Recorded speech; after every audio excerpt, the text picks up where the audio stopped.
Hey everyone, I'm Mary Beth McAndrews. I am very excited to be here today with Barnaby Clay, director of the new film The Seating, a film that I think will take a lot of people by surprise this year. I'm so excited to be chatting with you about this today, Barnaby. Hi, I'm very excited to be here. Thank you. So, my first question, because you wrote this film, you directed it, where did this idea come from? Has it been festering? Was it a new idea? Kind of just talk me through how The Seating came to be. Um, well, I was always very drawn to the story Woman of the Dunes. It's a Japanese novel, Oh, cool. uh, which kind of like um, was a heavy inspiration for this. Okay. It's really like centers around a man stuck in a pit with a woman, big sand pit. Mine goes in a very different direction once he's in there. But that film and the book really fascinated me, and when I was beginning to write, I just wanted something that I was really searching for something which was contained, basically, because it was my first film. I wanted something that I could kind of shoot relatively low budget, and so I could keep control, creative control. Like I really Yeah. wanted that ability. It's really important, I think, especially when you start out. If you kind of start out without that, you're never going to get it. But if you start the beginning with it, it's easier to hold on to. Yeah. Hopefully. And so uh, coming up with something which fitted in with it within that was my challenge really. And then yeah, I was just out there in Joshua Tree Park with my wife, and she was expecting our son, and just kind of the whole story just like came to me there. And yeah, you just get these when you're these when these things are happening to you, you get hit by some very like primal feelings, and that's what hit me. Hell yeah. Well, and like you said, this is your first film. You've done a lot of music videos. I'm curious how your work on music videos translates to feature film directing. Well, I mean, first off, it's like a great place to learn to do a lot with very little. It's a very Yeah. just learning to like use your resources wisely, and kind of like you have to in a music video you have to shoot like a 5 minute short film in a day. So like it's really like I think people music videos find it easier in a way to get into film than people from commercials, because commercials, like if you're doing well in commercials, you Yeah. get like a lot of time and a lot of money to do something very, very short, whereas Yeah, like yeah, yeah. music videos is yeah, so you really get that. And then also I think, obviously uh there is the music and sound aspect, and you just realize how, I mean, how powerful a scene can be with the right piece of music behind it. And there's an obvious thing to say, but it's just really like you see it so much in music videos. It's just that you see it Yeah. also a song which is like okay, but like it's got the right visuals and it kind of like lifts it right up. But it's with a music video, I always felt like if you have a great piece of music, then you can do an okay video and it will still be great, because like the music is so strong. It's harder the other Yeah. way around. Cool. um Oh, interesting. Like so obviously pivoting to the seating. I love the nightmare logic that kind of goes on here. It feels to Hmm. me it felt very much like you were dehydrated seeing a mirage in the desert, or you had fallen asleep in a fever, and it's like a Hmm. literal fever dream. And Hmm. I'm curious if that, like, how you kind of got into that headspace to write this kind of dream logic-y, not disjointed, but almost like in the logic a little bit. Like you leave a lot to the imagination, which I love. um yeah, I like a lot of film which does that. I like film which feels like weirdly enough, I feel like, I was watching, I remember during pre-production going to see like there was like yet another like new version of Apocalypse Now, and I went to see that with like and Coppola was there and he introduced it and everything. And I obviously love that movie, but there's something in that. You just watch this character like go through this experience and just get further and further kind of detached from reality and more into this, just very intense and weird, slightly unreal space. And it's just something, I love. And I like the one thing which was important for this film was I wanted it to have that kind of slightly immersive feel, like where you go into this canyon with him and you don't get out until the very end, basically, and you're just like, and I wanted that feeling to sort of be pervasive. And again, sound and music all contributes to that, really very much so, like in creating that feeling of intensity. Oh yeah. Well, and I love that you put us in his very squarely in Wyndham's perspective. Mm. But Kate Lyn Sheil is just like one of my favorites. She's incredible and Yeah, she dies tomorrow. And so when I saw her in the cast of this movie, I was so excited because she's such an yeah, incredible actor. yeah. And while we're not in her perspective, she's a very important character. So I was Oh curious yeah.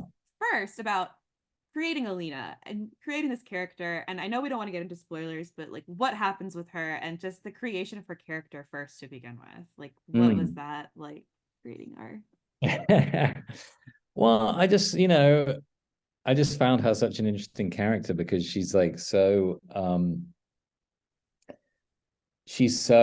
I mean, you could write a character in that position to be quite simple, basically, Oh yeah. it's a feral, simple, wild beast of a woman. But like, I wanted her to be a little bit more relatable, I guess. And also just, you know, I mean, one thing which drew me to Kate was when I first spoke to her was just like, I had like a Zoom conversation with her, my first meeting, and she has a kind of mysterious feel to her anyway, and I was like, oh yeah, that's kind of what I'm after here, this is the feeling of like not really knowing what's really going on, behind there. There's an innate intelligence in her, and in this character. This is a character who, yeah, she's been brought up in this insanely specific and secluded way.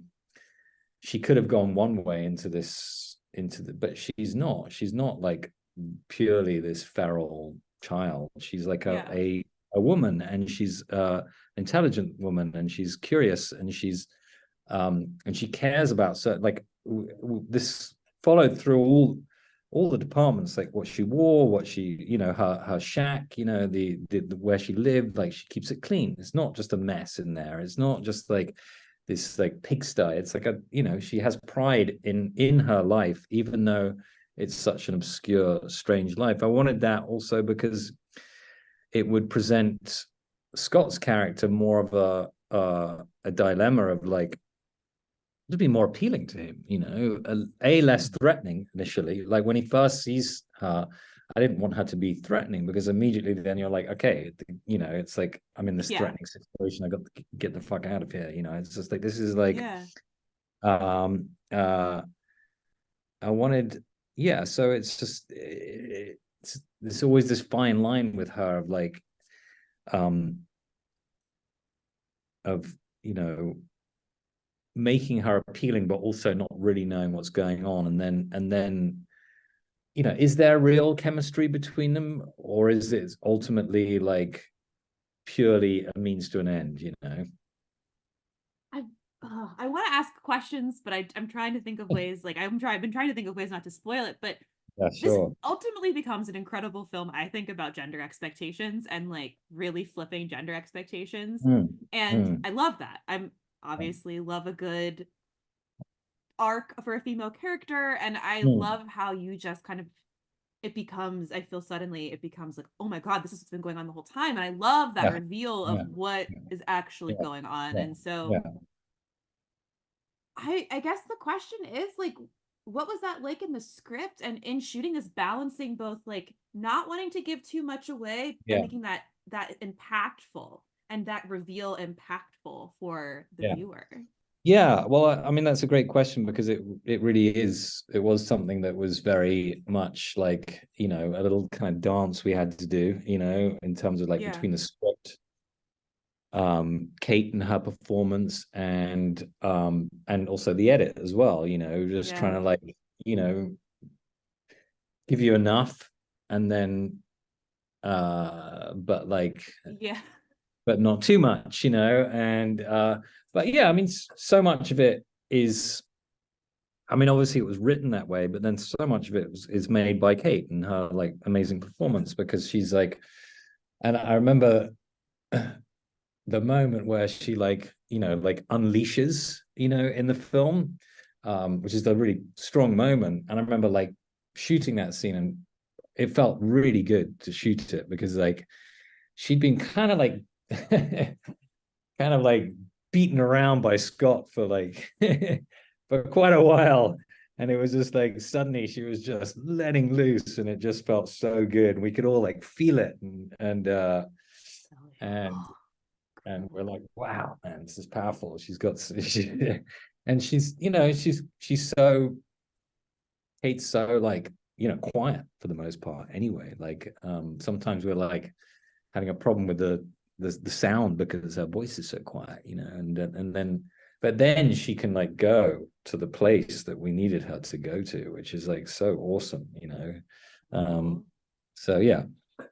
What an awesome experience for your first movie to get to work in such close proximity with two, well, a bunch of awesome actors, but especially the two of them in the bottom of a pit. Also, how did you find that pit? Like, how did that work in finding that location in general? Like, Well, what? it's not actually, I should say, it's not actually a pit. It was there was a little bit of post-production involved. Cool. It's essentially it's like the bend in the it's like the bend in a canyon in Utah, and we Okay. searched all over, like literally like Europe, in like Central America, in Oh my like up God. Canada. Like we really had a lot of, I mean, I didn't physically search myself, but I had Yeah. like scouts, you know, we reached out to scouts all over the world trying to find the right spot. And then weirdly, it was just like, so we could just got sent this image of this canyon in Utah, and Utah offers some great tax incentives, which was nice. And then uh and it was not too far from where I live in Los Angeles, which is great. But more than anything, you know, when you know, I was intrigued by the pictures, but then I went to see it, and it was just seeing the textures in the wall and the coloring. Yeah. Again, like, you know, there was something in it which just felt kind of like feminine, basically. And I was gonna say it's like you're in a womb slash vagina the whole time. yeah, And I exactly. appreciate that. I love that. Like it's got Yeah, not yeah, fleshy, but it's like earth. It's got yeah, earthy, exactly, natural vibes to exactly. it. And you're like, Yeah, I am in so a vagina. yeah.